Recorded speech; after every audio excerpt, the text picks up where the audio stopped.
my name is Carmen Gutierrez, and today you're watching International Communication News. A while back, Mexico was considered one of the most vacation spots from people all over the world. Tourists used to love going to Mexico and drink a cold margarita. Now, things have changed. Drug dealers have taken the city of Ciudad Juarez and made it the world's dangerous city. Several questions were used to guide the research, such as, what caused the drug war between cartels to come to this point? Why is Ciudad Juarez considered the world's capital of violence? How have locals handled this horrible situation? How is the media or reporters being affected by all this violence? How is the drug dealing violence affecting other countries? I used several articles and videos from CNN, BBC, The New York Times, Al Jazeera English, CBS News, Discovery Channel, and The American Spectator. Is the news media biased towards liberals? Yes. Is the news media biased towards conservatives? Yes. These questions and answers are uninteresting because it is possible to find evidence, anecdotal and otherwise, to prove media bias of one stripe or another. Far more interesting and instructive is studying the inherent or structural biases of journalism as a professional practice, especially as mediated through television. I use the word bias here to challenge its current use by partisan critics. A more accepted and perhaps more accurate term would be frame. In our case, since this situation is mainly bad news and portraying how dangerous and unsafe Ciudad Juarez is, journalists and television networks turn into what is called the bad news bias. What bad news bias is that good news is boring and probably does not photograph well either. This bias makes the world look like a more dangerous place than it really is. Plus, this bias makes politicians look far more crooked than they really are. CNN relies on the story to drive its audiences rather than the opinions or personalities, says Whitaker. It's a strategy that MSNBC, Fox News tend more to get involved with, getting the opinions of people that audiences will consider important to hear. Our bread and butter is in-depth coverage of breaking news, says CNN Worldwide Managing Editor Mark Whitaker. We have faith that this will help us with the ratings. In the last couple of years, Ciudad Juarez, also known as the border of El Paso, Texas, has been known as the most dangerous city in the world. Most of these deaths have been reported to be linked to drug cartels wanting to claim the land as theirs. According to the American Spectator, even though the drug cartels are now spread all over the world, there is one city now considered one of the most dangerous and deadliest in the world, Ciudad Juarez. Juarez is the most violent city in the world, ahead of countries like Colombia, Iraq, Afghanistan, and most of those countries are at war. Ciudad Juarez, in my view, is the most dangerous city on Earth right now.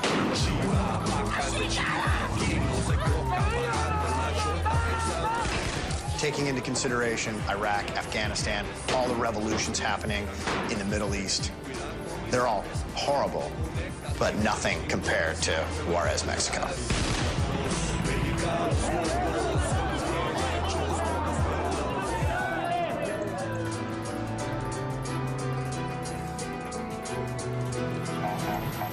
During the 1990s and early 2000s, drug lords from contiguous Mexican states forged an alliance that became known as the Golden Triangle Alliance, or La Alianza Triángulo de Oro. Because of three state areas of influence, Chihuahua, south of the U.S., state of Texas, Durango, and Sinaloa.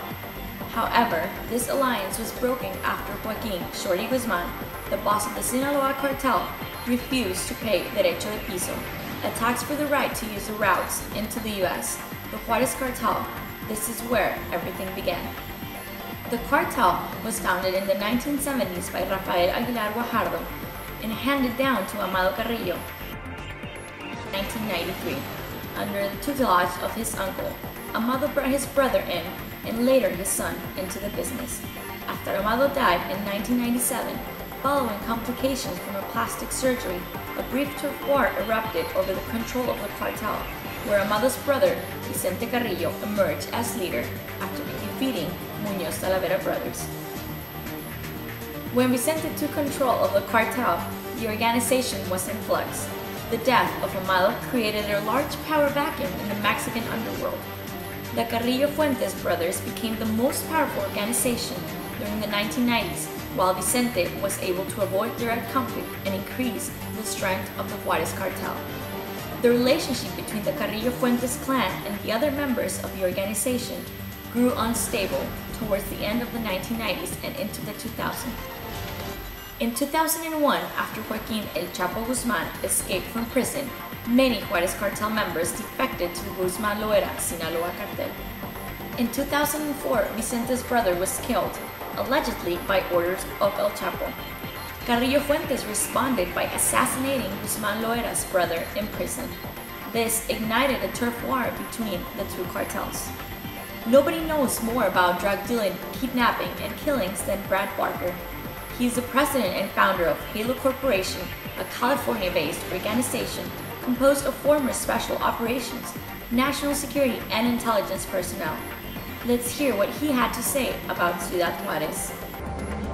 Whether it's the cocaine or crystal meth or ecstasy or any of these drugs that are coming to the United States from any Latin American or Middle Eastern, yes, Middle Eastern origin, the front door for drugs is Mexico.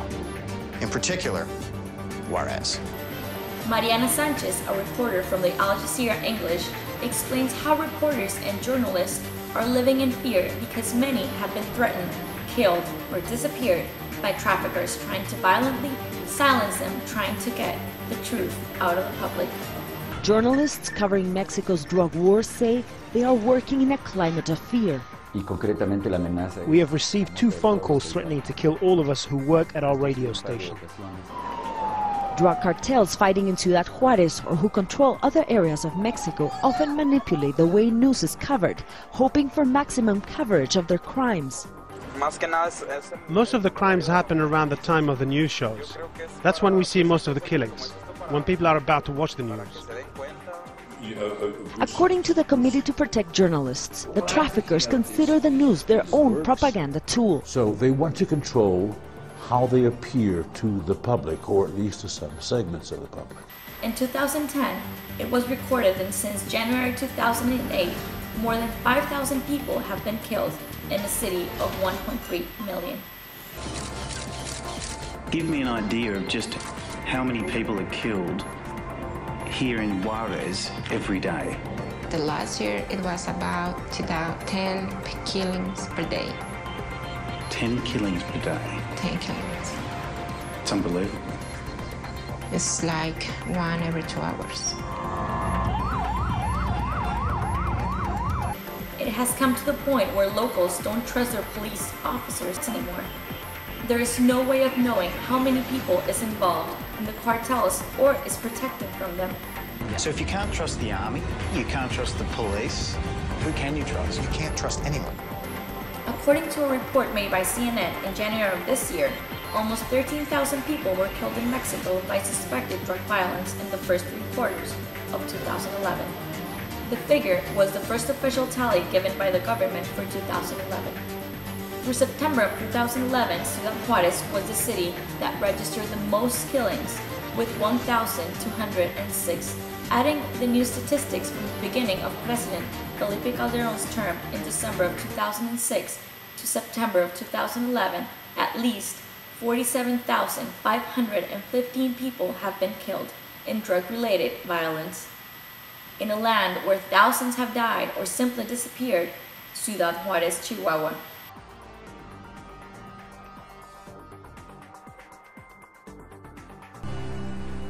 I need to know what happened with my son. With all these terrible murders in the capital of the drug cartels, people from Ciudad Juarez never lose hope. All the locals join hands and go out to the streets wearing white, trying to send a message to all the head leaders that the last thing they will lose is faith. Angels have descended on the streets of Ciudad Juarez, Mexico's most murderous city. The town, which borders El Paso, has seen more than 10,000 killings in the last 5 years, and these youths from a local church have had enough. They've taken to standing on street corners and turning up at crime scenes holding signs such as this, which says, "Murderers repent, Christ loves you." Youngsters like Daniel have been hard hit by the drug war that has been raging in Mexico since 2006, when Presidente Felipe Calderón launched his self-declared war against organized crime. Pues como está la situación en Juárez, pues creo que debe haber un mensaje que le dé esperanza a la gente. Having lost thousands of friends, family members, or even neighbors, they have said that the last thing they will lose is the hope that one day all this violence will come to an end and justice somewhere in earth or elsewhere will be made. Yet Sandra Acosta, another angel, remains optimistic. No, los delincuentes pues pueden cambiar, personas que